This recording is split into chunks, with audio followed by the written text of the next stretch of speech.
Karena beratnya seorang dalang, ya ta? Selama 6 jam duduk di atas ini 6 jam barki aku kudu ngetokne guyonan apa, barki ceritane piye, barki lagune apa. Duh piye ya penontonnya bener ucul sik ben ora buyar. Iki kudu dipiyekne. Lah iku 6 jam berpikir gitu.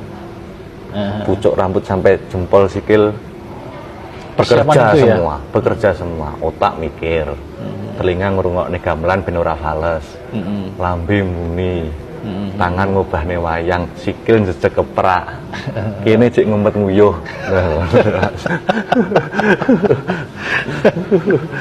6 jam. Tapi pernah Mas pengalaman ditinggal penonton? Pernah ditinggal penonton kan?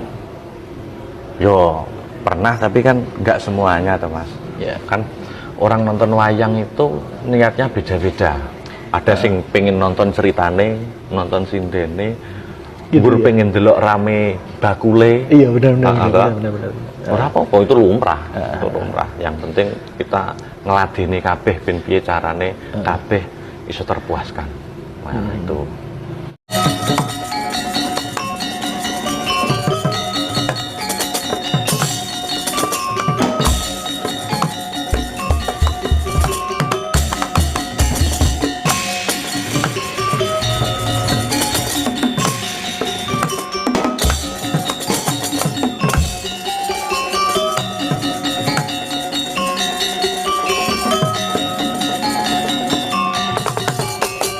Rumah Wahyut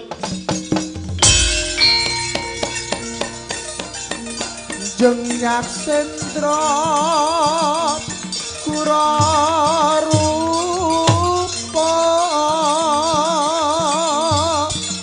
mangsas kati angin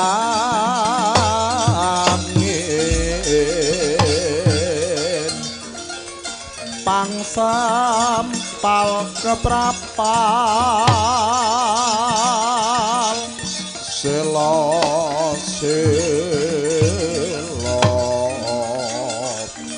kapalasap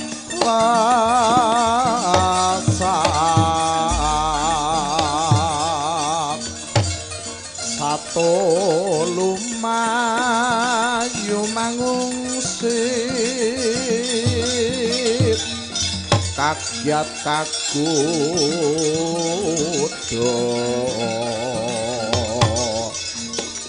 kang jogo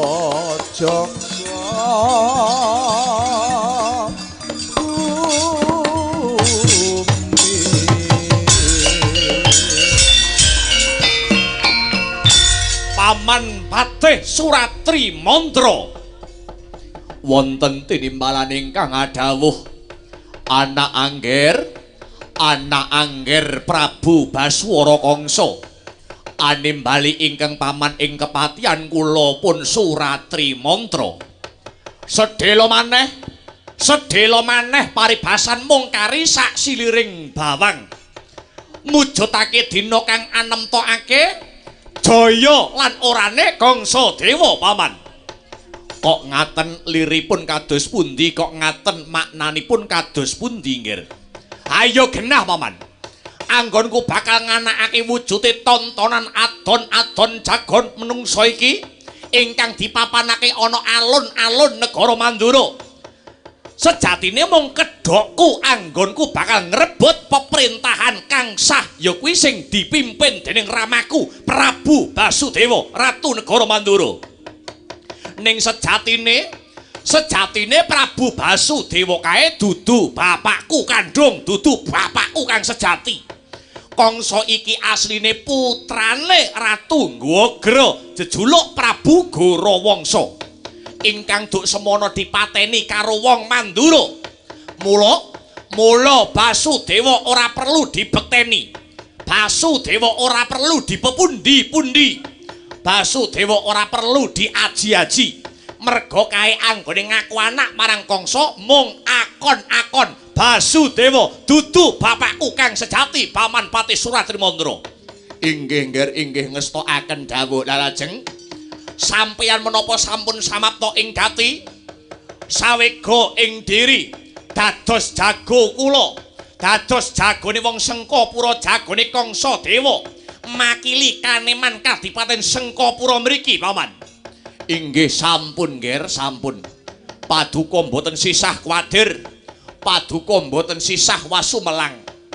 Jago saking Mandura mboten badhe unggul tanding kekuatan kalian kula Patih Suratri Mantra.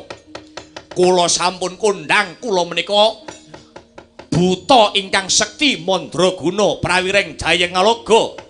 Paribasan tinatah mendat jinara menter pinaku bendal binedil njundil. Aja ta jamake manungsa lumrah. Aja ta jamake manungsa lumrah dewa mudhun nggawa gawan bledhek kula mboten badhe gigret wulu kula salomba nggih. Aja sumbar mengko mundhak aber paman. Inggih ngestokaken dawuh nggih. Sing lungguh ana mburi kae jenengmu sapa? Inggih sinuwun. Nami kula pun tumenggung. Nami kula tumenggung Tameng Yuda. Tumenggung Tameng Yuda lakar kados mekaten Duh sinuwun. Piye? Piye anggonmu nglakokake kewajiban saka Kangsa Dewa? Anggonmu njajah secara alus nom-noman negara Mandura kanthi srana salah sawijining obat kang ngrusak marang moral lan jati diri. Uga omben-ombenan banyu sing disumet bisa muruk. Inggih, babakan kewajiban menika, babakan jejibahan menika sekedhik mbaka sekedhik sampun wonten asilipun dosi menuwun. Wis ana asile? Inggih, sampun nggih. Bagus, merga negara Mandura iki negara kang kuat. Sing marake kuat negara Mandura iki ora ana liya merga saka kuwating moral lan jejeking budi pakarti. Sopan santun tata krama kang sarta yuda negara. Yen iki kabeh wis bisa ambruk, yen iki kabeh wis bisa ambruk kanthi srana obat-obatan kang bebayani lan banyu setan, banyu sing disumet bisa murup, mesti bakal hancur lan ilang jati diri negara Mandura. Dina iki kowe tumenggung Tameng Yuda duweni kewajiban kang anyar. Inggih, kewajiban menapa sinuwun kula pun Tameng Yuda arsa nyadong dawuh. Rame-ramene jago kang padha tarung besok iki kowe tak perintah mlebu ana kerumunaning penonton kang padha nonton adon-adon jago menungso kang mapan ana ing blabar kawat janget cinencang alun-alun negara Mandura. Inggih lajeng kowe mak kledang mlaku ngulon kok ketemu bocah lanang nom-noman umur udakara 20 taun pekulitane putih pekulitane bule aja dadak ditakoni babaten gulune. Menika sinten sinuwun? Kuwi jenenge Kakrasana. Anake Basudewa sing saiki didelikke mbuh nyang endi nganti yahene aku durung ngerti. Sajake kuwi besok sing digadang-gadang dadi ratu ana ing negara Mandura. Dudu Kangsa Dewa. Mula sadurunge Kakrasana dadi ratu kudu dipateni luwih dhisik. Lho niki ngestakaken dawuh sinuwun. Kok kowe mak kelitih mlaku ngetan petuk bocah lanang udakara umure 20 taun pekulitane ireng cemani ora sah dadak ditakoni babaten gulune. Punika sinten Duh sinuwun? Kuwi jenenge Narayana. Kuwi ya anake si Basudewa, adine si Kakrasana. Lah kowe kok mak kledang mlaku ngidul kepapak wong wedok ayu isih perawan udakara umure 18 taun. Rambute ngandan-andan pekulitane ireng manis aja kesuwen babat gulune aja. Lara ireng ya si Bratajaya. Lara ireng utawi si Bratajaya ya pancen bener. Nggih ngestakaken dawuh. Eling to? Kakrasana Narayana Bratajaya. Weruh Kakrasana babat gulune. Weruh Narayana sikat. Bratajaya saut pondong nyemot aturna marang panjenengan ingsun. Paham? Nggih, paham Sinuwun. Mula ora sandat tak kesuwen, muga-muga antuk pangasih saka Gusti ingkang Maha Asih. Ayo enggal padha lumaku ana ing alun-alun negara Mandura. Tata-tata nyepake kanggo uba rampen adon-adon jago menungso kang denadani ana ing blabar kawat janget cerencang alun-alun negara Mandura. Inggih ngestakaken dawuh, inggih ngestakaken dawuh ana angger. Nggawa wadyabala sak cukupe. Surak siaga aja nganti ana kang kecicir. Ora ketang colok lintang sambung perempatan pundak dikirapke tumuju ana ing alun-alun negara Mandura dina iki. Lho nggih ngestakaken dawuh Buddha dina iki. Kumreh kang bala lumares budaleng prawadya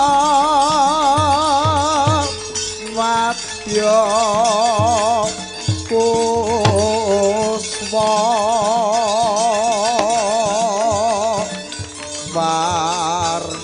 warna-warna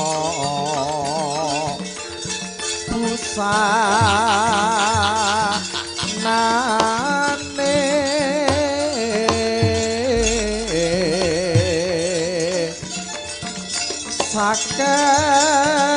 sakehing prawadya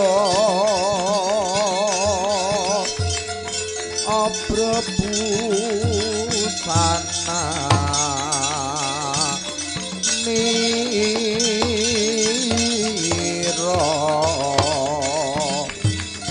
warane rame kumuro pindho ombake samudra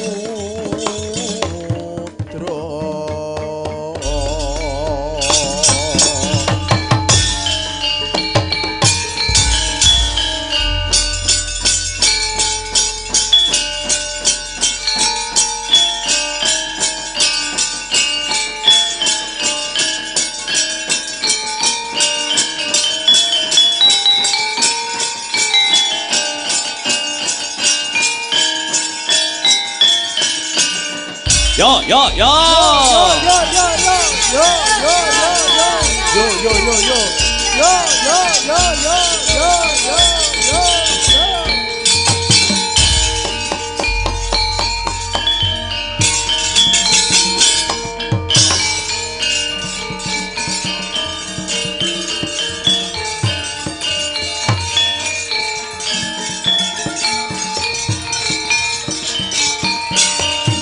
Mas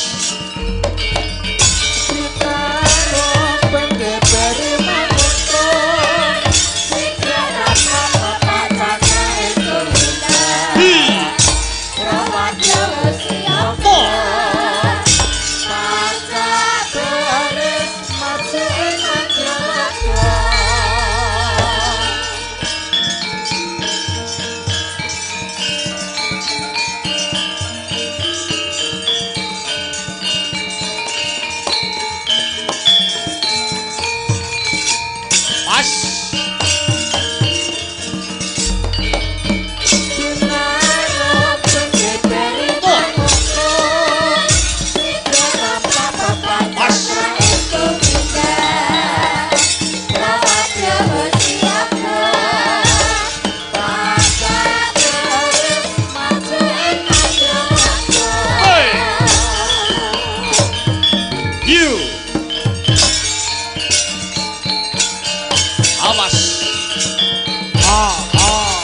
ho.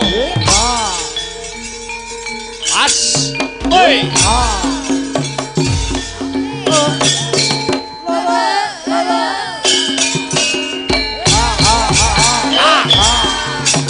Oi. Hey.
Yo, maju, maju.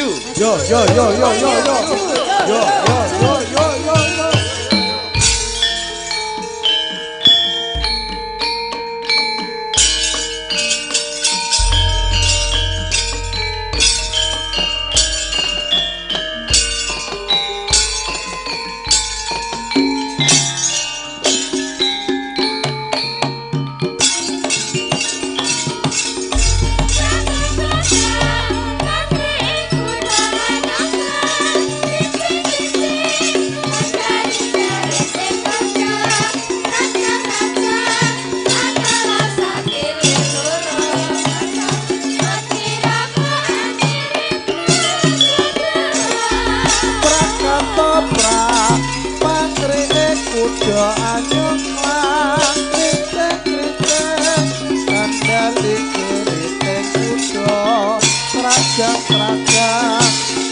Sikra tandang resang bayu sewi Orito mungkul manembah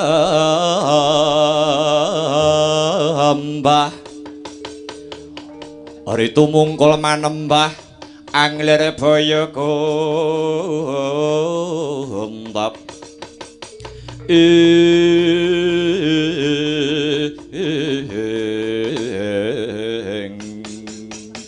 Ya jagat ya dewa ya bathara weh ladalah durung suwe anggonku ngancik gunung Sapta Arga iki lah kok dadi wis kepapak ana satriya kang gedhe gagah prakosa gedhe dhuwur trapang brengose melang-melang dadane sak tebok jembare pating granteng kang dadi otot bebayune mara diage sajarwa kowe kuwi sapa Gus sing dadi jenengmu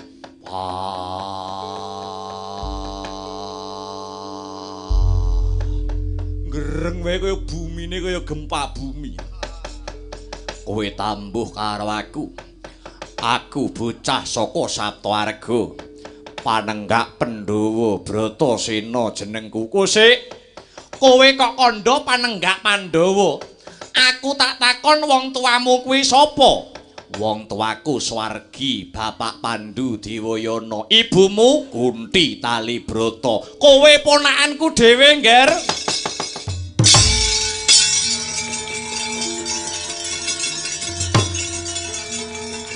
Loh. Loh.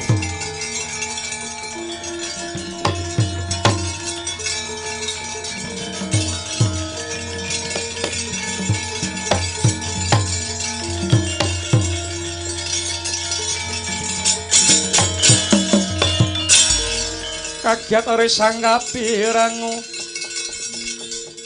ore nangkul kinempit kempit dosang retnaning bawana si tukang walang ati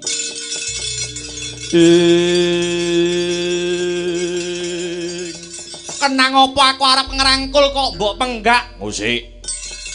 Dasarmu apa, wewatonmu apa nganggep Bratasena ponakanmu? Ngene, Ngger. Sumurupa biyen Prabu Kunti Boja kuwi duwe putra cacahe ana 4. Sing mbarep ya kuwi Kaka Prabu Basudewa. Angka 2 ibumu Kunti Talibrata, angka 3 pamanmu Arya Prabu Rukma ya Bismaka. Lan ingkang pungkasan utawa ragil bocah saka Lesan Pura jenenge Ugrasena, ya aku iki Bratasena. Wah, kowe isih paklikku dhewe. Iya. Lah banjur duwe sedya apa? Duwe sedya kang endi?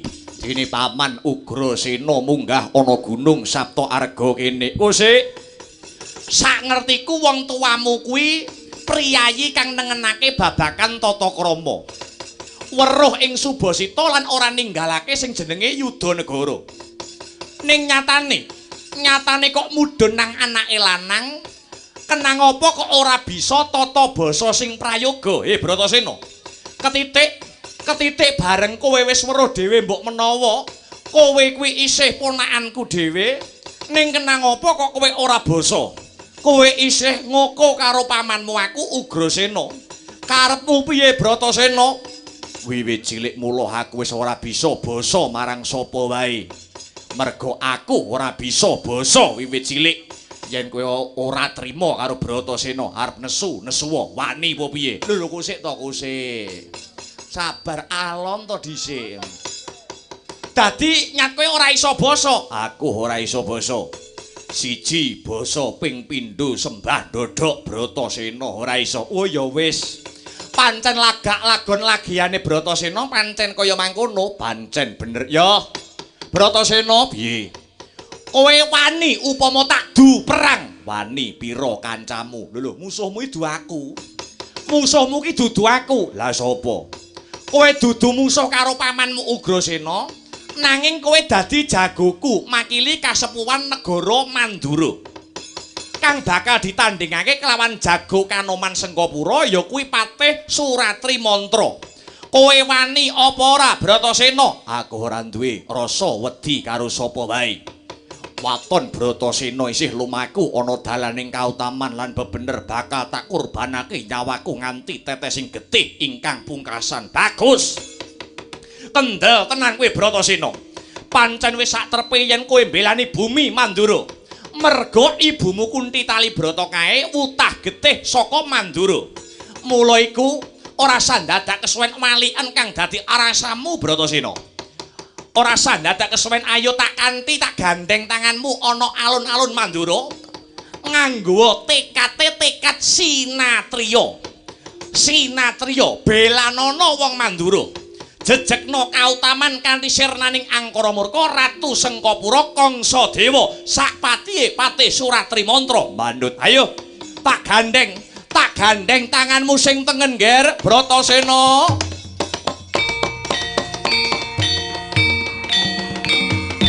Kale ayo jumangka ambasmi den malangi papan panggon putus nyuda binungo Bandung toko sinabet lerku mati kelelaku rantasi kewajiban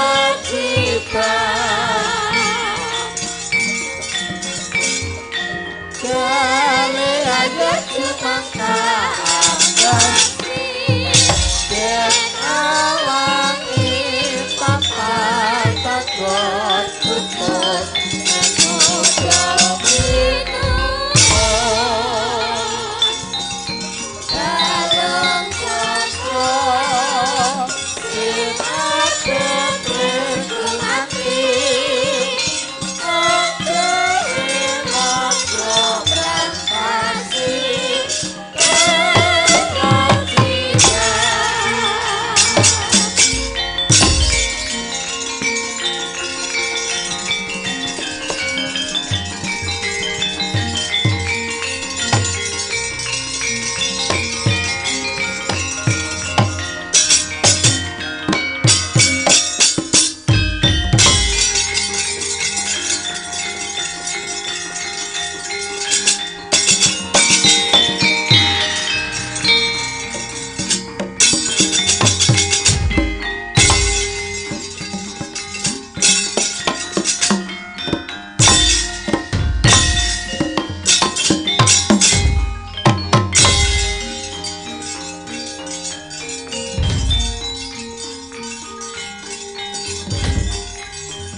Bima wang-wang kunta kumpul patang kethi sayang gongkoro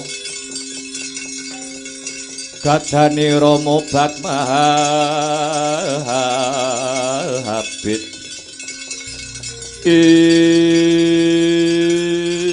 Paman Ugrasena paman pripun nggir kasepuhan negara Mandura napa pun angsal jago sampun nggir sampun punika ingkang wonten wingking kula menika jago ingkang badhe makili kasepuhan negari Mandura. Sapa jenenge paman?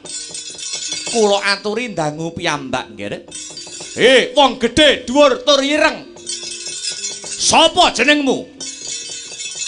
Takon karo jenengku. Ya. Bratasena kang dadi aranku. Endi jago Sengkapura? Jago saka Kasengkapura endi menungsane sing jenenge Suratri Mantra. Kowe arep ngopo? Arep tak go gateng diasi. Piangsat elek kowe. Mangsane kowe sekti-sekya dhewe. Ora ngerti jagoku. Saka Sengkapura sing jenenge Suratri Mantra duweni kasekten kang linuwih pilih tanding jroning jurit. Ora tedas papak paluning pandhe sisaning Gurindra. Jagoku wong Sengkapura sing jenenge Suratri Mantra duweni kasekten kang linuwih. Rak yo ngono to, Paman. Paman. Paman Suratri Mantra. Malah turu. Sinten sing bubuk, sinten sing bubuk. Lah kuwi mau apa? Mungur ngiler. Ngiler karo merem matane. Mboten, nggih, mboten. Kula mboten turu. Aja turu. Nggih. Arep perang kok malah keturon nganti isuk. Wis petuk musuhe lho. Wis arep tanding lho. Lah kok malah keturon nganti isuk ora ngopo-ngopo lho. Ngapunten, nggih, ngapunten. Pun cemawe sampun, ampun. Menika jagongane. Wong Mandura sing wingking gedhe durireng. Pun mboten usah kuwatir. Kula geget siung pengapit buyaliaran. Ampun ngentengaken kalian kasekten kula. Ya, Paman. Paman Ugrasena kados pundi, nggih? Kiblat 4 5 pancer wis padha ngawuni-ngani.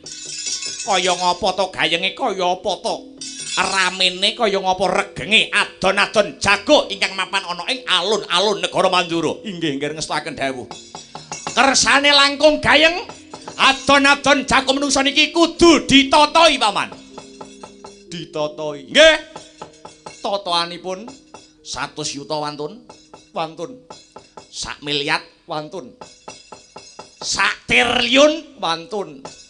Dipolke pisan bur manuk. Bur manuk niku kersanipun kados pundi, nggih? Bur manuk niku upami jago saking Mandura si Bratasena sing kalah ana sajroning adon-adon jago menungsa menika. Kanjeng Rama Basudewa kudu lunga saka negara Mandura tanpa nggawa bondo sepeser kemawon. Kosok baline menawi jago kula sing kalah Paman Pati Suratri Mantra sing tumekaning pralaya. Aja to mung bumi Sengkapura, gulu kula udoke dhateng negari Mandura. Pripun? Nggih. Bratasena iki piye, Bratasena? Kowe wani apa ora, Bratasena?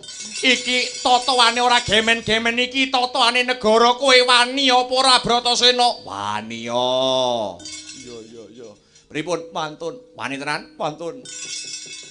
Yen mangken kaya mangkono enggal diunggah nang blabar kawat janget cenencang.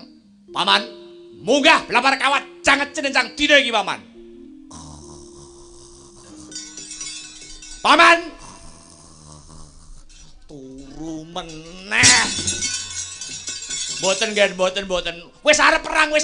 Nggih. Ya ampun, iki mripat kok kaya dipulut rasane. Angine angine.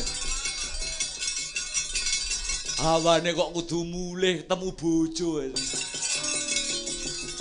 Pumangsane wayahe nyambut gawe wayahe tandang gawe kok. Ayo Bratasena enggal diunggahke ana blabar kawat janget rencang. Paman Suratri Mantra wonten dawuh. Enggal samapta ing gati sawega ing tiri, Paman. Nggih, saken dawuh nggih. Uta Pandhawa tata gati wisaya. Indriyaksa sara maruta.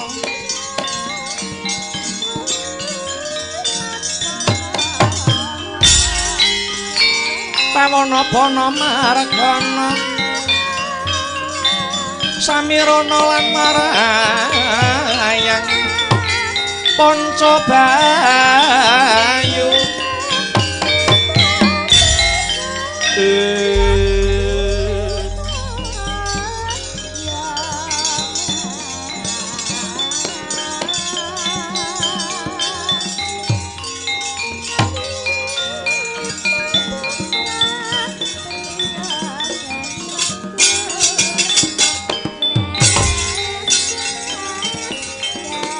sampean kudu menang. Nggih. Ayo munggah blabar kawat janget cilencang tak enteni. Oh disika kowe bangsat elek kowe.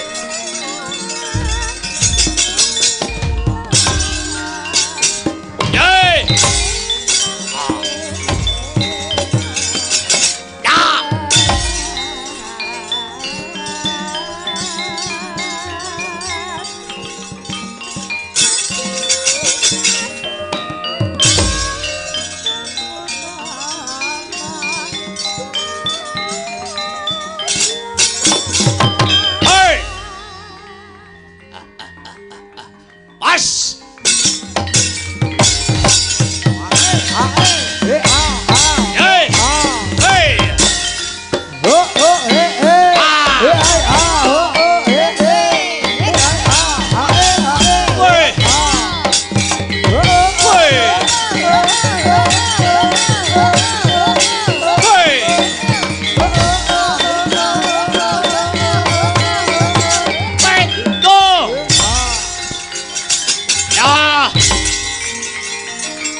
Rekata Dian Bratasena kampuh poleng bang bintulu adi sarira ngamula dumangka dek wok simbar jaja yen ngandika gumaleger kaya guntur kadang panenggak Pandhawa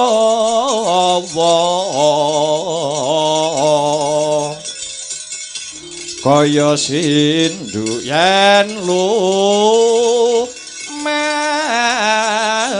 maris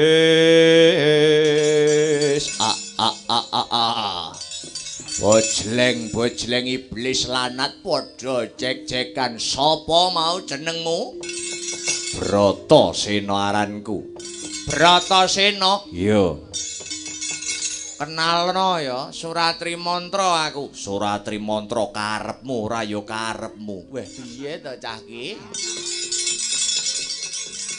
Bratasena apa aku isih ngeman karo kowe isih enom isih dawa jangkahmu isih jembar kalanganmu kowe ngalao kowe nungkula kowe nyerao yen kowe gelem ngalah apa wae penjalukmu bakal tak turuti kowe njaluk derajat pangkat apa wong wedok sing model piye tak turuti wadon kowe gelem nungkul ngakoni anak angger Kangsa Dewa sing bakal dadi ratu mapan ana ing negara Mandura cangkemmu menengo sik blabar kawat janget cinencang ora apa-apane wong nyang-nyangan anane mung wani apa wedi urip apa mati derajat pangkat kowe wegah aku wegah nampa derajat pangkat apa gunane derajat pangkat yen bisa nyemplungake menungsa ana juranging kasangsaran kowe tak kei wong wedok sing ayu mosok emoh emoh wiwit lair nganti saiki aku durung kambon sing jenenge wong wedok siji Bratasena loro dalange iki urung kambon wong wedok ngerti ora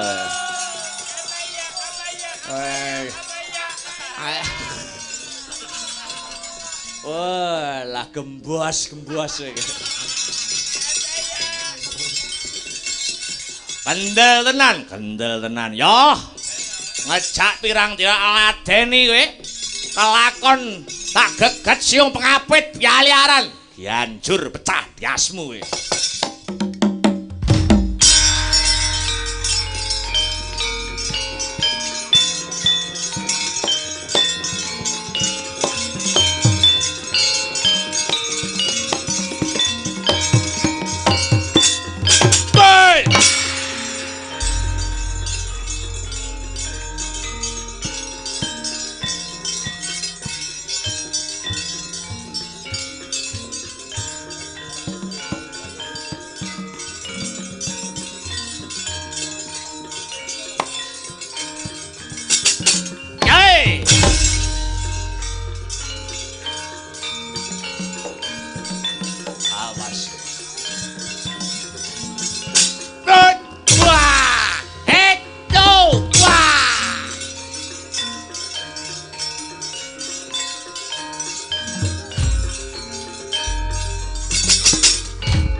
Ayo.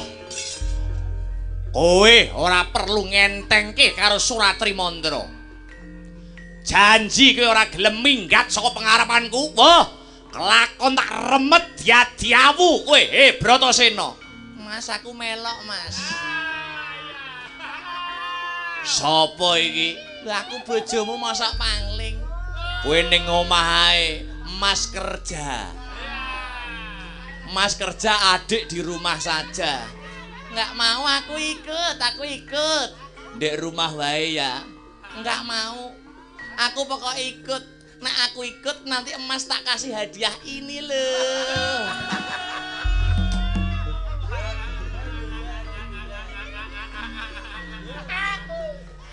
Arep budal perang kok malah disangoni jeneng dusun.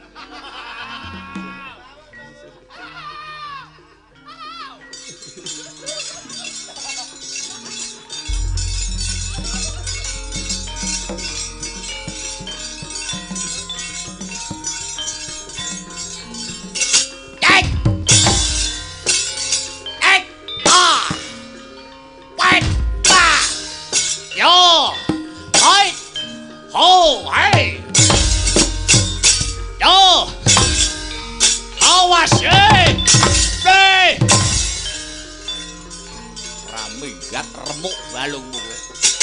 Yo!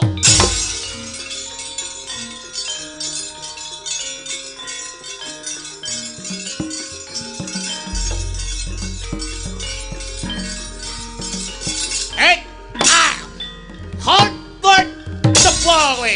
Ha! Oh, hey! Wah!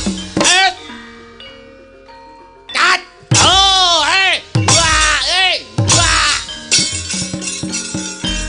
Awas! Yo! Hey, ah, hey! Hey, ah, hey, ah! Ah, hey, ah, hey! Hey, ah, hey, ah! Ah, hey! Hey, ah! Ah, hey! Hey! Ah, ah, ah!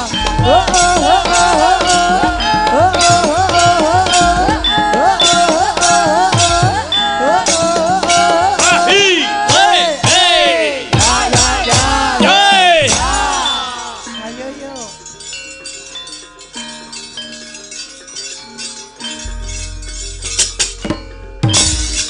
Hoiter!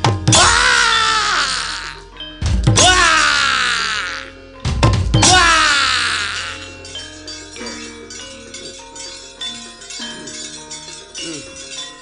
Hey! Hush! Wah! Hey! Hey! Wah! Wah! Hey! Hey! Wah!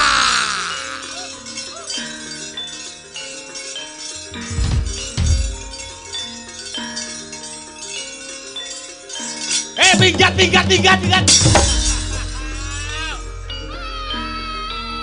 Ganggu mas kerja kamu.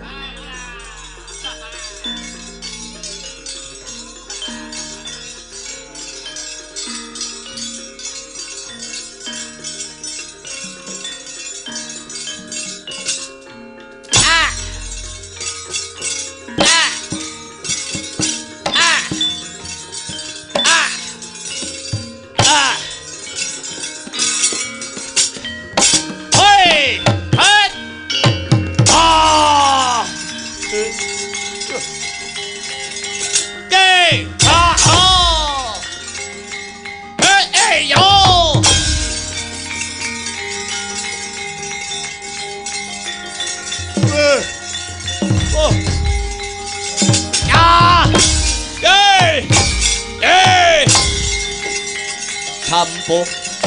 Hey! Hey!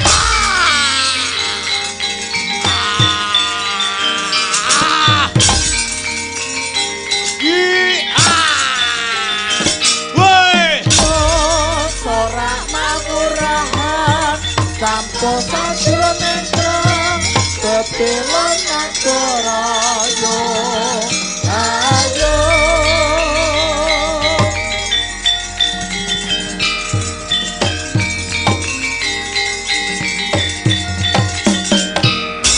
Yo sorak mangurahan Campo sajroning krang Bebelon nagarayo Ayo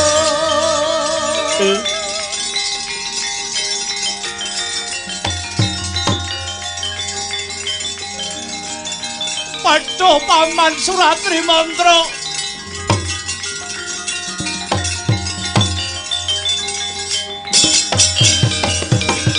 Abrabak tru kabrahan nang geget waja mlintir kumbala.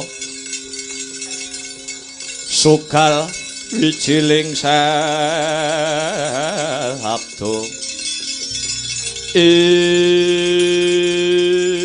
waduh paman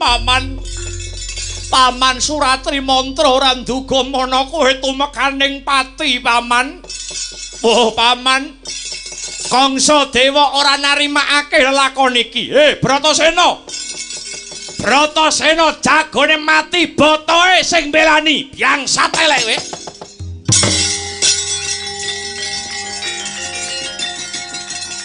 Ayo. Oh.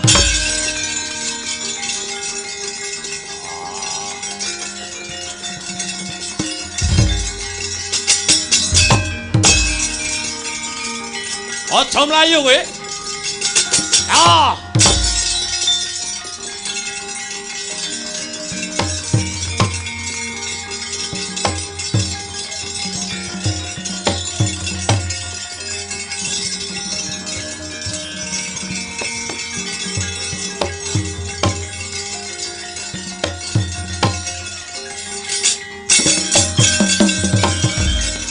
Amuk Suramrata Jayamrata gerbuten aku. Bratasena aja tinggal glanggang colong mlayu. Jagone mati botoe sing belani. Kowe aja mlayu saka pabaratan. Kowe aja mlayu saka blabar kawajang cinencang. Tak akoni Patih Suratri mantra mati iki adep ana Ratu Sengkapura Raden Arya Kangsa Dewa. Iki sapa no iki sapa iki? Enek wong kok tek cantike kaya ngene to iki. Rambut ngembang bakung, marake ati bingung mripat damar kanginan wuh rasa kasmaran, lambene manggis karengat yen pinuju meh semangu jiwat, payudara wewek ning kathokku marai sesek bae. Jian sempurna iki. Namane Pean sapa? Pean namane sapa Pean? Piye? Jenengmu sapa, Wuk? Aku Bratajaya. Ya lara ireng kowe sing tak goleki.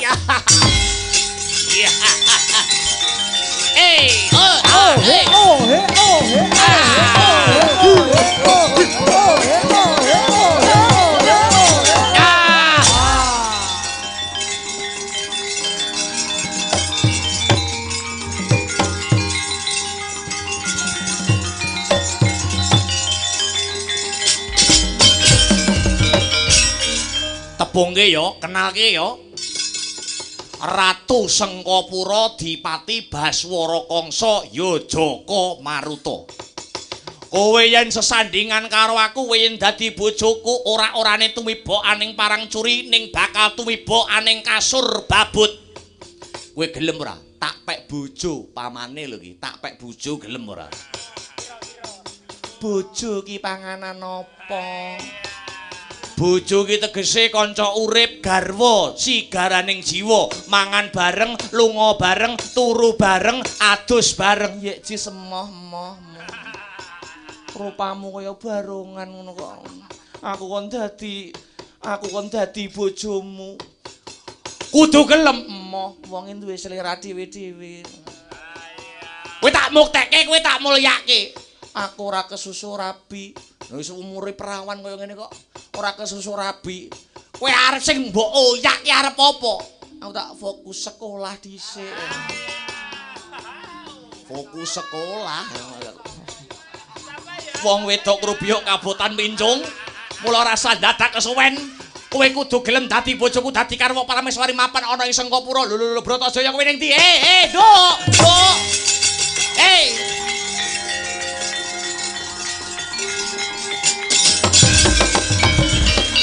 Edan-edanan.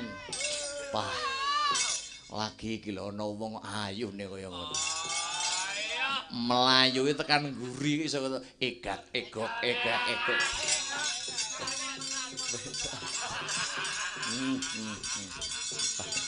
Ndahne yo. Mangsane nek wong wedok nolak ngene rumangsamu aku ora nyerah ngono piye. Nek wong wedok nek nolake ngono aku malah tertantang. Aja mlayu prata celak cekel najan kowe ndelek ana lak-lakaning naga. Oi!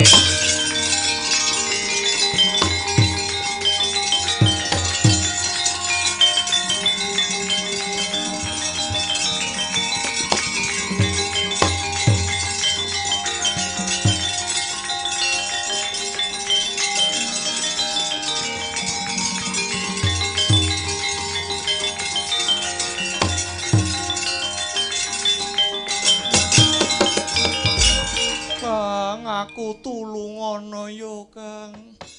Aku tulungono. Sing godha kuwi sapa? Sing godha kuwi sapa? Sapa mau jenenge kongso-kongso wong jenenge. Yo, aku digoda-goda, aku jijik, Kang, aku jijik. Jijik piye to? Lah nyawang aku tekan pucuk rambut nganti jempol sikil munggah, medun bareng tekan dodon mau ngandhek sowi ngono. Sapa kongso lho sing ngoyak-ngoyak aku lho. Yo nek nyawang aku no mripate ora dikiyer-kiyerne, irunge ora dipekrok-pekrokne, lambene ora digeget ngesor ngono. Ya ampun Kang, aku gila Kang, aku tulungono. Nganti kaya ngono kuwi. Iya, aku gila Kang, aku gila, aku tulungono, aku arep dirabi, aku ora seneng. Ngaliyo tak dadakane wong wedok kluyuran tekan kene barang iki.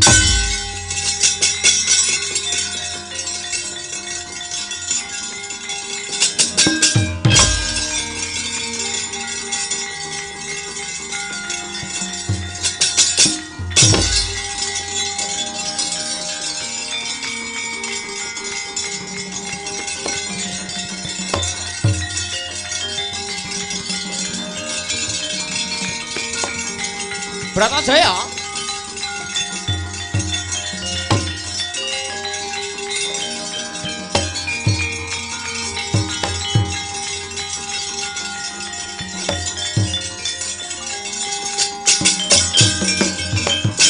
Kadangmu waranten bedhik besok amendem baris. Baris kang prayitna yuwa saranta wong ing Dwarawati.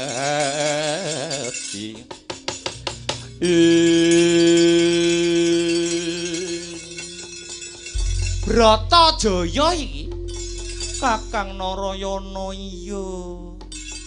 Ha kok ning kene nonton ramene adun-adun jago menungso ana alun-alun. Kuwi wong wedok dadak nonton adun-adun jago kluyuran turut kutha jane sing nduk goleki apa?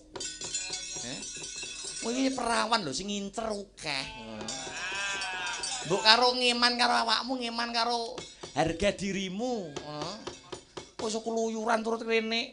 Apa sing entuk dolan ki nggur wong lanang-lanang tok?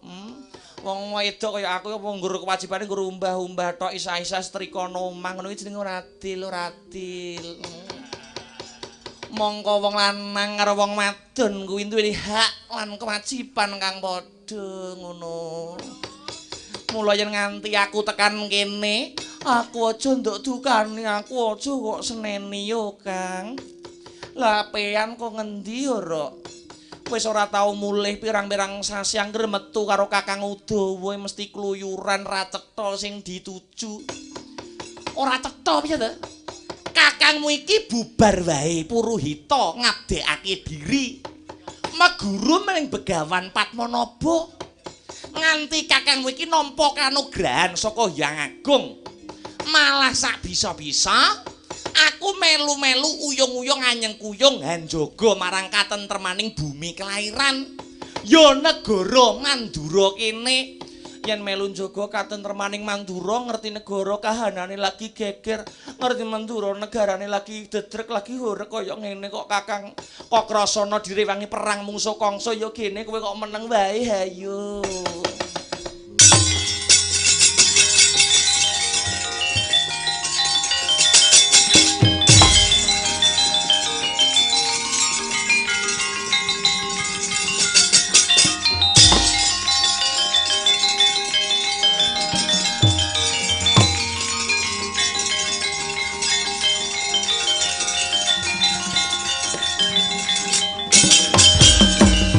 Ya iki sing tak goleki.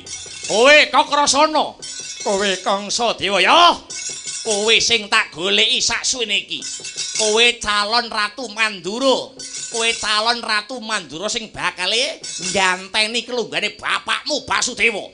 Kalakon sing mbok jangka bakal dadi Ratu Negara Mandura.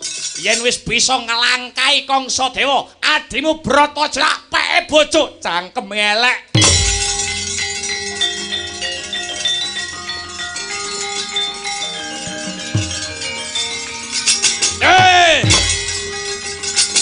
Ya. Ayo ngantemo. Sing seru. Yo. Wah ya. Ah. Yey. Ah. Ya. Yey. Yo.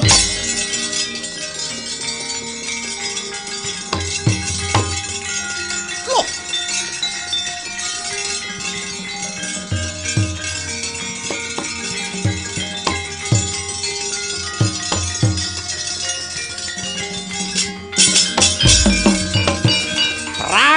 Gempuran antaraning Sang Kakrasana lumantanding Baswara Kangsa. Saking katebian risang Narayana mulat kang raka sajak kaseser ing jurit. Arsa denangkah patinira dening Kangsa Dewa pramila Sang Narayana tanggap ing sasmita. Dia sedakep tingkem netra kekalih mencorong epek-epek astane. Nalika semono mijil senjata kang ampuhe kagila-gila. Kyai Cakra Baskara kebat kaya kilat kesit kaya tatit ngenani dadane Baswara Kangsa ambyar dadi glepung.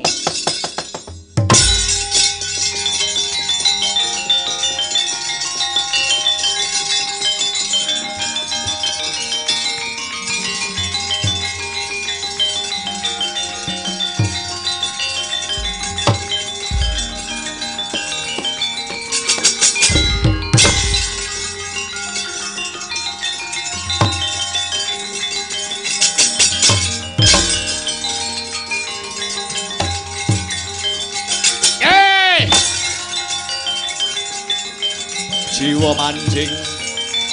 Ayo, obal kowe Kakrasana.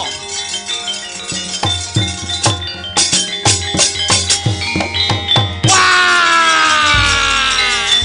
Loh!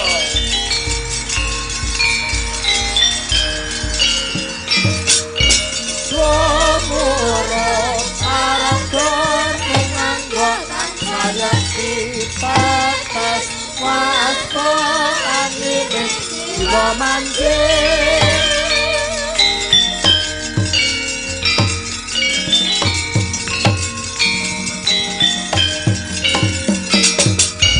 Swamura aradon ing anggotan saya dipates waspo jiwa mancing. Oh Narayana.